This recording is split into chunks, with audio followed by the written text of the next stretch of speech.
Many people very talented. The kids were so cute. The people in general were really nice. First topic. Nigerian wedding with me in Nigeria. Guests were dressed in pink and blue. Dangerous this place was. Don't go to Nigeria. Don't go to Nigeria. Be careful. For things, I was literally begging people to take my money. Paying for things was different reality over there. So I went with $500 and I was able to go to 4 different cities. Nigerians are the best people in the world. Let me tell you why. I didn't know I needed a visa. Okay. So I went with my American mind. Hello wonderful people, welcome back all to the channel. They are back, guys. They are back. The people that traveled to Nigeria for dirty December, or people that went to Nigeria to visit, they are talking about their first experience in Nigeria, how Nigerians treated them. Let's listen to what they have to say, then I'll come back and talk more about this topic. My video. My sister. My sister. And I'm African. Your coat is so nice. Come. It's you. What's up, y'all? We're gonna start this video raw. After spending 1 month in Lagos, Nigeria, I finally dedicate my time to answer questions like these. Was it safe? How did you feel about the Lagos girlies? What were your bad? What were your good experiences? Y'all, we're gonna answer everything now and today. So make sure y'all watch to the end. All in all, I must say the Lagos people were so nice. Like, the people I met, so creative. Many people very talented. The kids were so cute. The people in general were really nice. First topic, Lagos girlies. All I can say is it was never that deep. It was never that deep, y'all.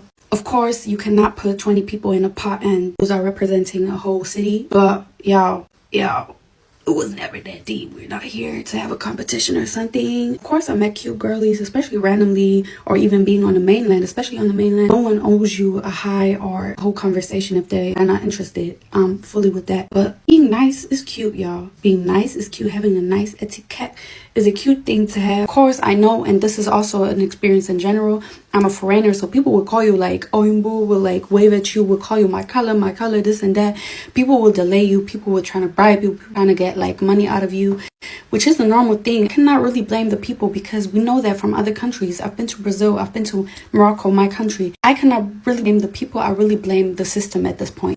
So it was just annoying when we were delayed most of the times. That was really annoying. Stay prepared to lose a lot of pounds. Y'all will lose a lot of pounds. I don't know if our digestive system is just very bad because we're eating fake food basically here in Europe, etc. But y'all, I had to run to the bathroom 20 times a day. 20 times. I lost pounds. I don't know how much. I didn't even want to weigh myself. I don't know, y'all. Be prepared for that. About safety, I must say I always, almost every time, had male company with me, which was my man who invited me to Lagos, actually. Or even, it didn't even matter if it was female or male company. Most of the time, we also didn't attract unnecessary attention to us. And we didn't do like crazy stuff like being on the road by ourselves at 4 a.m. in the morning. Every time we went out, we almost had a group of friends with us. So I must say, when it came to safe, I felt pretty safe. So shout out to Nigeria. It was not creepy or weird at all, in my opinion, from my perspective and my experience. I hope y'all enjoyed my little Q&A, if we can call that a Q&A. If y'all have more questions, actually put them in the comments. I want to know and I can give you an answer in specific. So yeah, make sure y'all stay tuned because more things to come, and let me know what y'all want to know and what y'all think. Come to a royal Nigerian wedding with me in Nigeria. Guests were dressed in pink and blue, and the groom's guests were dressed in orange and white. I've honestly never seen so many people at a wedding. The room was so big. There were 2 mega screens on each side of the room to be able to follow the ceremony from every angle that you were at. It literally felt like I was singing celebrities whenever I saw people on the screen. It's actually a tradition in Nigeria to throw money at the groom and the bride to promote wealth and abundance in their marriage. So that was really fun to see. I'm really used to Arab weddings, which are also extravagant but in a very different way. And I feel like weddings are such a huge part of our culture, so I just feel so grateful that I got the chance to experience this. Everything was so beautiful and so colorful. I loved it. Also, this was my dress. It's from a small shop called House of Nar, and I've never felt so snatched in my entire life. After the sat down ceremony was over, the couple came out in their last outfit change, and the venue basically turned into a club. One thing about African weddings, you will be well fed. Like, I don't even know how they did this. There was literally every type of food you can think of. And don't even get me started on the music. I had so much fun. It was all Afrobeats. And we basically danced all night. And this is me back at the hotel ready for the next day. You know, when I was coming out here, what they were telling me, how dangerous this place was. Don't go to Nigeria. Don't go to Nigeria. Be careful because they scammers. Okay, everywhere in the world is scammers. I'm from Detroit. People scam you everywhere. People kill you on the street. Listen, bro. My daddy was murdered. My dad was murdered. I was in the 10th grade, shot in the head, bro. Wow. My sister was murdered 3 years ago, shot in the head, bro. The most dangerous place you could be in is the U.S. This is probably the safest I ever felt in a long time, bro. Guess why? because my own people taking care of me. They making sure I'm good. Like, where you going? What's the number? What's the address? You understand? But they got a whole different perspective of what Nigeria and Africa look like on the other side. Legit. Because they've never been here. They never been here. And the reason why they never been here, because they make it kind of hard to get here, but God made sure I was here. It's not there you want to go. It's home. It's our people who we need to bring home. Remember, they stole us from our home and took us everywhere in the world. We got all the resources and all of everything we need that we need to bring back home. You feel me? That can empower our people, but that's not where you want to go. If I was you and I see this video, I want to encourage you to visit the motherland. You understand? Now that my December has been officially dittied and I'm back home, here are some things that I wish I'd known before I went to Nigeria. Now, I know y'all like to tussle, so let's be very clear. I watched dozens of Dirty December videos preparing. They were great with packing, but they weren't really great for the biggest obstacle that I faced while I was there, and it is money. Money as in paying for things. I was literally begging people to take my money. Paying for things was such a challenge. So this is why it was challenging for me. My parents, they just slacked on my citizenship, so I do not have Nigerian citizenship. Something that I did not see in a single Dirty December Nigeria travel video that I watched was how Nigerians tend to pay for things, which is mostly bank transfers. In theory, the account transfer process is actually really great, especially if your endeavor is to become a cash-free society. However, the network and the infrastructure and the systems are not exactly there yet.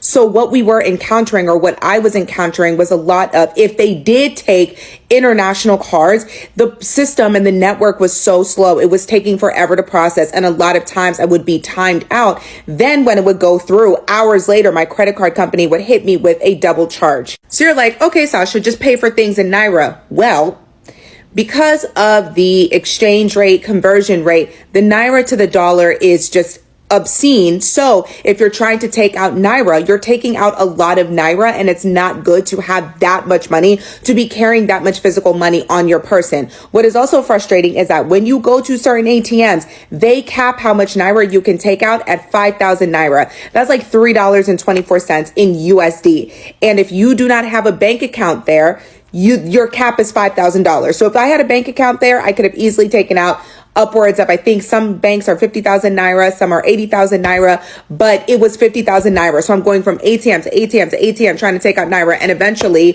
what did my bank do? Hit me with the, girl, is you cool?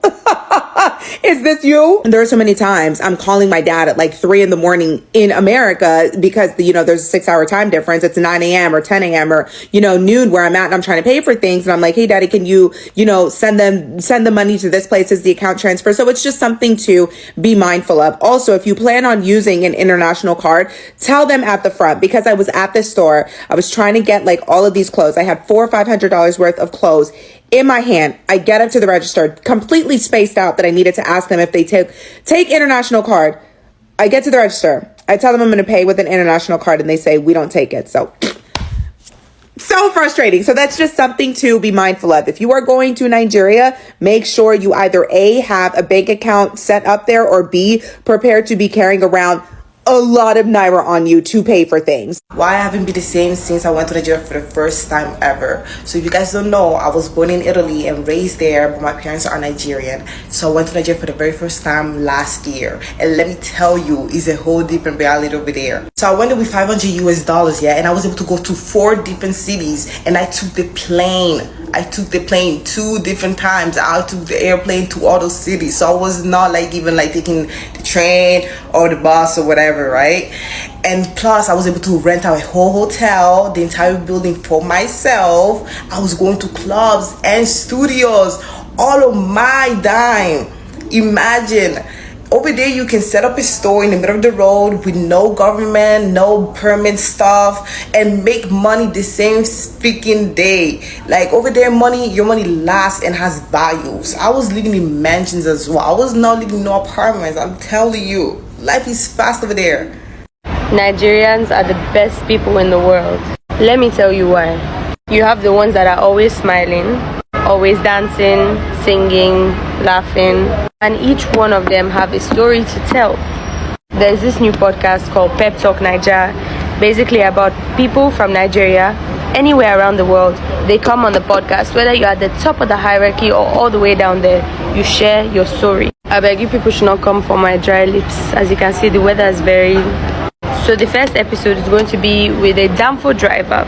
He is going to come on the podcast and tell his story about conductor issues, LASMA, road safety, police checkpoints, passenger wahala, all of these things together. And he also has a dream to become an artist.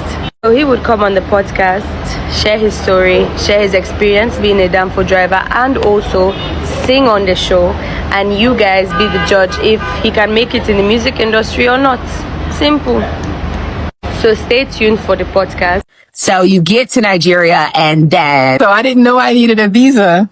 Okay. So I went with my American mind. I went thinking you could just show up in Nigeria like you show up in any other state of the U.S. I showed up at the counter and I was like, the immigration counter, and I saw they had a visa on arrival. And I read that online as well, that if you did need one, you can just visa on arrival. However, the logistics of how to fill that out and how to actually do that requires you to actually pay before you come and to fill out the form before you come. What was the consequence of you misinterpreting visa on arrival? So I thought that they were going to send me back home directly, because when I got to the counter and they saw I didn't have a visa, they started speaking in their language. Pigeon? I don't know. Okay. How would I know? This is a person who only knows English. I was like watching them, and then I was trying to learn their body language. And so on my face, I had a blank face, like confused. But on their faces, they thought that I was like trying to take advantage of them or something, or like try to sneak into the country or something. I overheard one guy saying, "Do you know what the U.S. would do to us if we let her in the country?" So this is what saved me in a way. So first of all, social media saved me. That's number one. And I'll explain that in a minute. When they sent me back, according to the immigration rules, you have to go back the same way you came. So they could not legally send me back directly to the U.S. from here. Okay. They had to send me to Dubai. So they put me on a plane back to Dubai, and they're saying all kinds of stuff. And every single African in the airport was staring at me like I was in big trouble. To me, I'm just walking around like, I made it. But everybody else was looking at me like, oh, she's in big trouble. You know, big trouble. Because the officers were with me.